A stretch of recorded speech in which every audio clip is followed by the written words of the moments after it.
প্রতিটা মানুষই আরামপ্রিয়। কাজের ফাঁকে একটু সময় পেলেই কিন্তু অলসতা আমাদের ঘিরে ধরে, একদমই কাজ করতে মন চায় না। তেমনি আমাদের মতো যারা গৃহিণী আছে তারা কিন্তু খুব একটা অলস সময় কাটাতে পারে না। দেখা যায় ঘরের কাজ শেষ হয়ে গেল, বাড়তি অনেক কাজ থেকে যায়, সেগুলা কিন্তু করতে হয়। সো হ্যালো এভরিওয়ান, আসসালামু আলাইকুম। কেমন আছে সবাই? আই হোপ ভালো আছো, সুস্থ আছো। আলহামদুলিল্লাহ, আমিও ভালো আছি। সোয়ানিয়াস ব্লগ থেকে আমি নিহা বলছি। সবাইকে স্বাগতম জানিয়ে আজকের ব্লগটা শুরু করছি সকাল থেকে। এই তো দেখো আমার গাছের অবস্থা প্রায় আধমরা হয়ে গেছে। আর এদিকে আমার স্পাইডারটা তো মাশাল্লাহ খুব সুন্দর আছে, গোলাপ ফুলেও নতুন অনেক পাতা বের হয়েছে। তবে ইদানিং তাদের একটু যত্ন নিচ্ছি। ভেবেছি ডিমের খোসা দিব, একদমই মনে থাকে না। ডিমের খোসা ফেলে দেওয়া হয় ময়লার সঙ্গে, কখনোই রাখা হয় না। তবে গাছগুলো একদম শুকিয়ে গেছে। আমার বেলকনিতে যেহেতু সকালে একদম যখন সূর্য ওঠে তারপর থেকে সূর্য ডোবার এক পর্যন্ত রোদ থাকে, মানে প্রতিটা মুহূর্তে সমান রোদ পায় গাছগুলা। তো সকাল বিকাল দুইবেলা পানি দেওয়ার পরেও কিন্তু গাছগুলো শুকিয়ে যাচ্ছে মাটিগুলা। তো অনেকটা তাজা হয়েছে আগের থেকে, কারণ মাঝখানে একদমই যত্ন নেওয়া হয়নি বললে ভুল হবে। বাসা চেঞ্জ করার একটা প্যারা ছিল।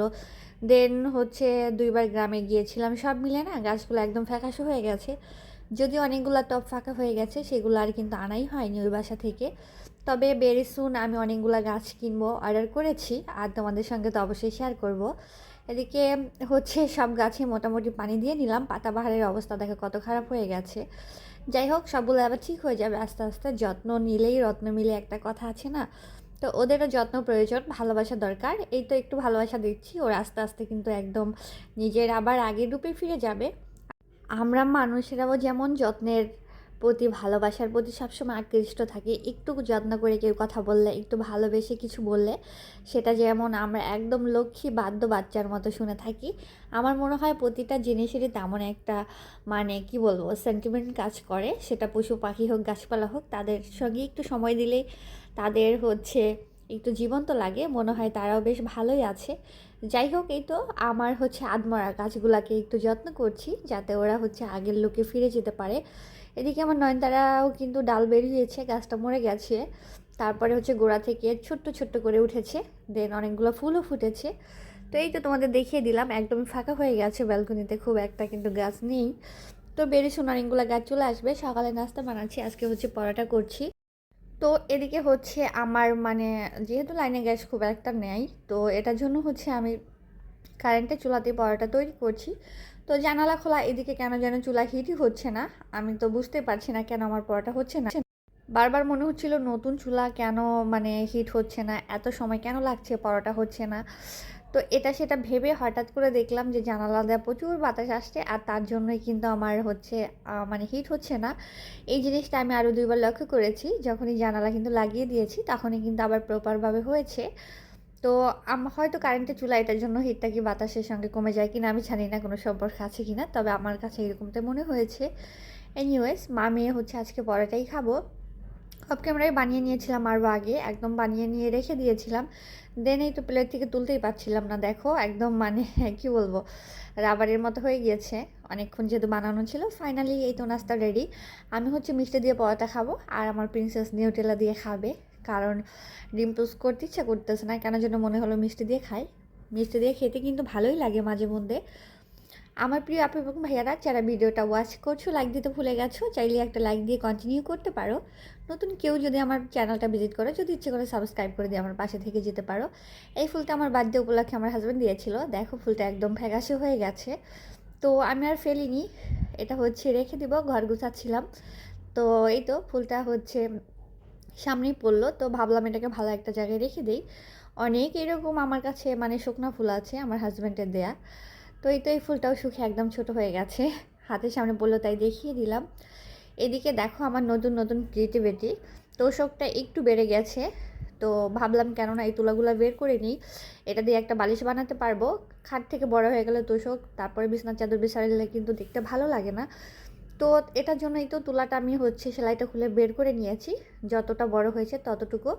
আর বাকি অংশটা আমি আগের মতো করে মুড়িয়ে সেলাই করে দিব, তাহলে কিন্তু একদম পারফেক্ট একটা শেপে থাকবে।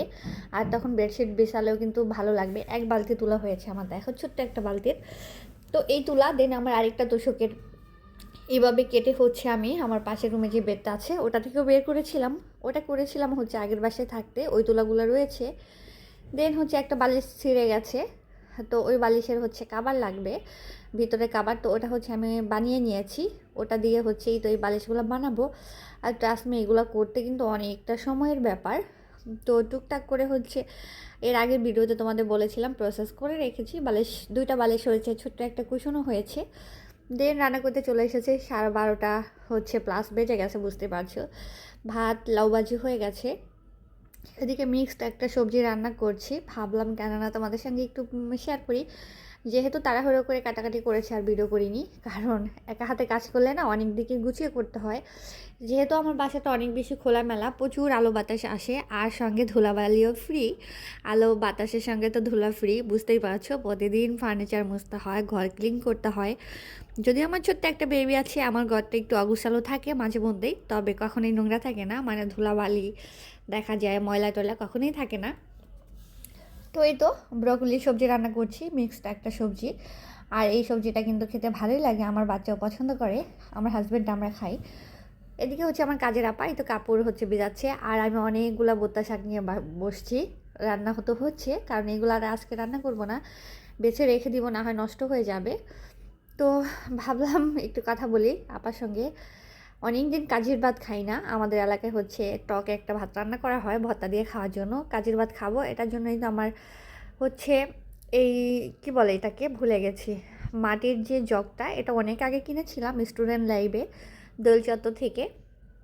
এটাতে হচ্ছে আগে আমি পানি খেতাম, প্রচুর ঠান্ডা থাকতো পানি, মানে একদম অনেক ঠান্ডা থাকতো ন্যাচারালি। তো তারপরে আর এটা ইউজ করা হয় না, এখন হচ্ছে কাজে পাতবো এটাতে, তাই বের করেছি, কারণ ধোয়া হয়নি। বের করে রেখে দিয়েছি চোখের সামনে, শাকগুলো বেছে দেন হচ্ছে আমি জগটা ধুয়ে নেব। আর এই তো বাকি অন্যান্য কাজ তো আছে, সেগুলো তো চলতেই থাকবে, রান্নাবান্না সংসারের কাজ এগুলো তো থাকেই। তো আপাকে বললাম খাটের নিচটা একটু সুন্দর করে ঝাড়ু দিয়ে দেন মপ দিয়ে মুছে দিতে, কারণ খাটের নিচে তো আর ঢোকা যাবে না। মাঝে মধ্যে না মুছলে দেখা যায় আমার বাচ্চা ম্যাক্সিমাম সময় খাটের নিচে যে লুকায়, তো ময়লা থাকলে তো একদম বাচ্চা মানুষ হাঁচি কাশি শুরু হয়ে যাবে। মোটামুটি সব ফার্নিচারে মুছে নিয়েছি, জাস্ট ওয়ারড্রোবটা বাকি ছিল। তো আপার সঙ্গে কথা বলছিলাম আর এই কাজটাও করে নিচ্ছিলাম, সঙ্গে কিন্তু রান্নাও হচ্ছে। অ্যাকচুয়ালি কাজের মধ্যে কাজ না করলে কখনোই কাজ কমপ্লিট হয় না, একটা তাড়াহুড়া লেগে যায় দুপুরের টাইমে। আর এরকমটা আমার না, শুধু আমার মনে হয় সবারই হয়ে থাকে। এলোমেলো করবা আবার, হ্যাঁ বলে মাম্মি কষ্ট হয় না? আই আই মেয়ে, মাম্মির কষ্ট হয় না? কষ্ট হয় না? আমি কান্নাই করে দিব এখন, মাত্র গুছাই দিয়ে গেছি, কি করলো এগুলা? কে বলবে এই ঘরটা মাত্র গুছানো? কে বলবে? বলো, তোমরাই বলো, এই ঘরটা যে মাত্র গুছানো, কে বলবে এটা? মনে হয় আধা ঘন্টা হয়েছে ঘরটা গুছাই দিয়ে গেছি, এই হচ্ছে ঘরের পরিস্থিতি। দেখা মনে হইতেছে এটাতে 10 দিন ধরে গুছাই না। এরকমই করে, সারাটা দিন এরকম এলোমেলো করবে। আমি ওই কাপড়গুলা সোফার এক কোণে রাখছি গুছাইয়া, সেগুলো এলোমেলো করছে, এখন আবার এইগুলা গুছাইতে হবে। এই হচ্ছে আমার রুমের অবস্থা, দেখো আধা ঘন্টা আগে গুছিয়েছি, তারপরে এমনভাবে এলোমেলো করেছে মনে হয় কয়েকদিন ধরে গুছানো হয় না। মানে শুকনো কাপড়গুলো এনে রেখেছিলাম, কিছু গুছানো ছিল, কিছু আপা এনে রেখে দিচ্ছে, ওইগুলো সব এলোমেলো করছে। বেসিন কর্নারটা হচ্ছে আমি ধুয়ে নিয়েছি অফ ক্যামেরাতেই। আর এই বেসিনের অবস্থা কি বলবে, এত বেশি লাল ছিল, এই যে এই জায়গাগুলোতে ময়লা, মানে ইচ্ছে মতো হলুদ কালার হয়ে গিয়েছিল লেগে। অনেকটা উঠেছে ভিক্সল দিয়ে ধোয়ার কারণ, অনেকটা বলবো না, পুরাটাই উঠে গেছে। এখন হালকা কিছু কালো কালো দাগ আছে, তো এগুলা হচ্ছে ধুতে ধুতেই উঠে যাবে। কারণ দেখা যায় 3-4 বছরের পুরানো দাগ কিন্তু 3-4 দিনে কখনোই ওঠানো সম্ভব না। তারপরে অনেক পরিষ্কার হয়েছে, আর এটার দিকে তো তাকানোই যায় নাই, মানে এরকম একটা অবস্থা ছিল। এই তো এটাও ভেঙে গেছে, মানে কি বলবো, বেসিন এরিয়ার যেই লম্বা একটা পাইপ আছে এটাও ভেঙে গেছে। মোটামুটি সব কিছু ক্লিন করে নিয়েছি, দেখা যাক আস্তে আস্তে উঠে যাবে। আসলে ভাড়া বাসায় থাকতে হলে মনের মতো করে নিতে হয়, মনের মতো কোনো কিছুই কিন্তু পাওয়া সম্ভব না। তো এই পাশটাতে বেসিন এরিয়ার এই পাশে একদম কালো দাগ পড়ে গেছে, ওইগুলো হচ্ছে উঠিয়ে নিয়েছি। এদিকে আমার সবজিটা দেখো প্রায় হয়ে গেছে, আর এই সবজি বসে দিয়ে কতগুলো কাজ করে নিয়েছি। এখন হচ্ছে এটাকে নামিয়ে নিব, একদম পারফেক্ট হয়েছে। যদিও ঢেকে রান্না করিনি, তাহলে ব্রোকলির দেখা যায় কালারটা নষ্ট হয়ে গেলে না খেতে খুব একটা ভালো লাগে না। এখন জাস্ট ধনেপাতা দিয়ে 1 মিনিট নাড়াচাড়া করে এটাকে তুলে ফেলবো, দেন মুরগির মাংস রান্না করব। কারণ আমার বাচ্চাটারও হচ্ছে গত 2 দিন ধরে একটু জ্বর জ্বর, রাতের বেলা জ্বর আসে ওর, তো দেখা যায় তেমন কিছুই একটা খেতে চায় না। আজকে বলতেছিল একটু কলিজা দিয়ে ভাত খাবে, তো ভাবলাম কেননা মুরগির মাংস রান্না করে দেয়, ইদানিং তার কলিজা খেতে বেশ ভালোই লাগে।